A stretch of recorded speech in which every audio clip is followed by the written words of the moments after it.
ఇప్పుడు ఊరుకోను కదా, వాళ్ళ మీద 15-16 మంది కేసు పెట్టినా నేను. ఇప్పటికి కూడా చెప్తున్నాను కదా, నేను నా స్థాయిలో నేను ఒక కార్యకర్తగా ఉండి ఒక అధ్యక్షునిగా అయ్యి ఇవాళ 2 రాష్ట్రాలకైనా అంటే నేను చేసే కార్యక్రమాలే, నాతో ఉన్నటువంటి నా కార్యకర్తలే. ఇప్పుడు ఒక్కడిగా వచ్చాను, 1000 మందిగా అయ్యింది. ఓకే, రాబోయే తరాలు అవేర్నెస్. ఇప్పుడు చూడండి, గతంలో 15 ఏళ్ల కింద హిందుత్వం కోసం మాట్లాడేవాడు లేడు, మాట్లాడితే మనకెందుకులే అన్నారు. ఇవాళ మాట్లాడుతున్నారు.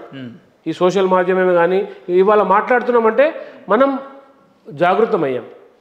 టైం పడుతుండొచ్చు. ఇప్పుడు రామాలయం చూడండి, ఎన్ని ప్రభుత్వాలు వచ్చినా 500 ఏళ్ళు పట్టింది. మీరు అనొచ్చు ఎందుకు మనం భారతదేశంగా రామాలయం కట్టుకోలేకపోయాం, 500 సంవత్సరం ఆగాం. ఎందుకు ఆగాం? టైం రావాలి, దానికన్నా జాగృతం కావాలి, చైతన్యం అవుతుంది. ఇవాళ హిందువులకు ఇక టైం వచ్చింది అనుకుంటున్నారు. 100% ఎట్లా అనుకుంటున్నారు? కనబడుతుంది చరిత్ర. ఇవాళ మాట్లాడుతున్నారు, ప్రతి హిందువు మాట్లాడుతున్నారు. మీరు మాట్లాడుతున్నారు హిందుత్వం కోసం, నేను మాట్లాడుతున్నా హిందుత్వం కోసం.